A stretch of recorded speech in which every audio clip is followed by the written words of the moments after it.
ধন্যবাদ মাননীয় সভাপতি।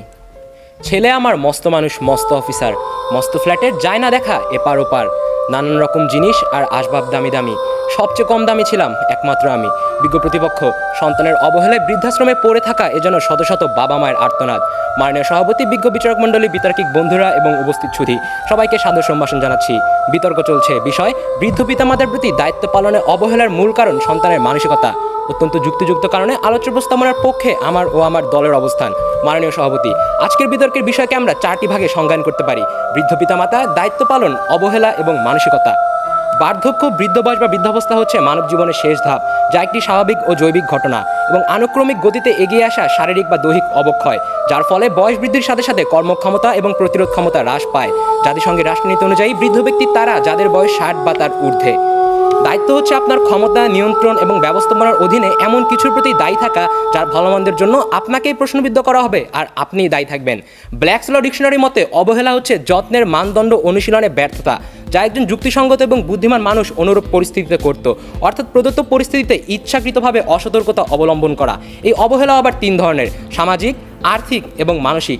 আর মানসিকতা হচ্ছে একজন মানুষ বা গোষ্ঠীর চিন্তাধারার উপায়, যা দ্বারা তারা ভিন্ন ভিন্ন সিদ্ধান্তে উপনীত হন। মাননীয় সভাপতি, স্ট্যাটিস্টিকা.com-এর এক জরিপ অনুযায়ী বর্তমান বিশ্বে 60 বছরের ঊর্ধ্বে জীবিত ব্যক্তির সংখ্যা মোট জনসংখ্যার 22%, আর বাংলাদেশ ব্যুরো অফ স্ট্যাটিস্টিক্স অনুযায়ী বাংলাদেশে এই হার 37%। এরাই সেই বৃদ্ধ মা বাবারা যাদের বেশিরভাগ সময় কাটছে অবহেলায় কোনো বৃদ্ধাশ্রমে অবহেলিতভাবে।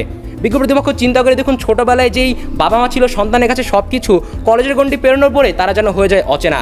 সন্তানের মনে জন্ম নিতে শুরু করে বাবা মায়ের বাড়তি খরচ, স্ত্রীর সাথে বাবা মায়ের সম্পর্ক সম্বলিত নানা রকম দ্বিধা। তাই বিজ্ঞ প্রতিপক্ষ, বড় হয়ে আপনি একজন ভালো ডাক্তার বা ইঞ্জিনিয়ার হলেও এসব দ্বিধাপূর্ণ মানসিকতা নিয়ে কখনো একজন ভালো সন্তান হতে পারবেন না। মাননীয় সভাপতি, জাতির পিতা বঙ্গবন্ধু শেখ মুজিবুর রহমানের সোনার বাংলার সোনার সন্তানদের মানসিকতার চরম পরিণতির জন্যই তো বাংলাদেশ সরকার বৃদ্ধ পিতামাতার প্রতি সন্তানের দায়িত্ব পালন নিশ্চিত করতে national policy on older persons, national parents maintenance act 2013 সহ প্রমুখ আইন পাশ করেছে, যা সন্তান কর্তৃক বৃদ্ধ পিতামাতার দায়িত্ব পালন নিশ্চিত করে এবং যার অবহেলা আইনত দণ্ডনীয়। বিজ্ঞ প্রতিপক্ষ, আজ যদি সত্যিকার অর্থে সন্তানের মানসিকতার জন্য যদি মা বাবারা অবহেলিত না হতো, তবে কি প্রয়োজন ছিল এসব আইন প্রণয়ন বা বৃদ্ধাশ্রম তৈরি করার? আশা করি উত্তর দিয়ে যাবেন। মাননীয় সভাপতি, প্রতিপক্ষের বক্তারা বৃদ্ধ পিতামাতার প্রতি দায়িত্ব পালনে সন্তানের মানসিকতা যে মূল কারণ তাকে ধামাচাপা দিতে পারলেও ধামাচাপা দিতে পারবে না সেই সন্তানের প্রেয়সীকে নিয়ে ব্যয়বহুল রেস্টুরেন্টে যাওয়ার ছবি, সেই সন্তান যে কিনা বাবা মাকে বাসার বাইরে নিয়ে যেতে লজ্জাবোধ করে, তারা মাদার্স ডে পালন করে ফেসবুকে একখানা স্ট্যাটাস এবং মায়ের সাথে একখানা সেলফি আপলোড করে এবং পর মুহূর্তেই মাকে রাগত স্বরে বলে, মা যাও কাপড়গুলো ধুয়ে নিয়ে আসো। বিজ্ঞ প্রতিপক্ষ, সন্তানের এমন চরম মানসিকতার জন্যই তো 80 বছরের প্রৌঢ়া সামিরান বিবি ছেলে মেয়ের যত্নের অভাবে ঢাকার আগারগাঁয়ে সমাজসেবা অধিদপ্তরের সামনে বসে বাধ্য হয়ে ভিক্ষে করে। তথ্যসূত্র দ্য ডেইলি সান, 10 জুলাই 2018। কিন্তু প্রতিপক্ষের বক্তারা যদি মানসিকতার কঠিন বাস্তবতা থেকে মুখ সরিয়ে অন্য সব গৌণ কারণ নিয়ে আসতে চায়, তবে সম্ভবত চোখে পড়বে দারিদ্র, শহরায়ন, একক পরিবারের মতো বিষয়গুলোকে। কিন্তু বিজ্ঞ প্রতিপক্ষ, বৃদ্ধ পিতামাতার প্রতি দায়িত্ব পালনে অবহেলার ক্ষেত্রে এসব কেবল গৌণ কারণ, মূল কারণ কখনোই নয়। কেননা বাংলাদেশের দারিদ্র সীমার নিচে বসবাসকারী 21.8% মানুষ, যাদের কিনা নুন আনতে পান্তাফুরে অবস্থা, তারা তো অবহেলার সংজ্ঞারই বাইরে। অবহেলার সংজ্ঞাই হচ্ছে যথেষ্ট পরিমাণ সম্পদ থাকা সত্ত্বেও ইচ্ছাকৃতভাবে কোনো বিষয় বা পরিস্থিতিকে উপেক্ষা করা, এক্ষেত্রে বৃদ্ধ পিতামাতার প্রতি দায়িত্ব পালন। তাই বিজ্ঞ প্রতিপক্ষ বাংলাদেশের বিতর্ক মঞ্চে দাঁড়িয়ে বৃদ্ধ পিতামাতার প্রতি দায়িত্ব পালনে অবহেলার অভিশাপ আমরা কি এই দরিদ্র জনগোষ্ঠীর উপর আরোপ করতে পারি? প্রশ্ন রইল। আবার একক পরিবারের খাতিরে কৌশলে নিজের বাবা মাকে দূরে ঠেলে দিলেও আধুনিক সমাজের অত্যাধুনিক আইটি প্রযুক্তি দিয়ে দিনে যদি অন্তত 5 থেকে 10 মিনিটের জন্য সেই বাবা মায়ের খোঁজ নেওয়ার মানসিকতায় আপনার না থাকে, তবে তো আপনি আপনার ঘৃণ্য মানসিকতার মাছকে একক পরিবারের শাক দিয়ে ঢাকার বৃথা চেষ্টা করছেন। বিজ্ঞ প্রতিপক্ষ, আপনারা সম্ভবত হযরত বায়েজিদ বোস্তামি রাদিয়াল্লাহু তাআলা আনহুর কথা ভুলে গিয়েছেন। অসুস্থ মায়ের পাশে পানির গ্লাস হাতে নিয়ে যিনি দাঁড়িয়েছিলেন সারা রাত, তবুও মাকে ডেকে তুলেননি, মা কষ্ট পাবে বলে। আর বর্তমান সমাজের সন্তানেরা তো নিজের সাংসারিক জীবনে কাজকর্মের জন্য নিজের বৃদ্ধ বাবা মাকে বাসার ভৃত্যে পরিণত করেছে।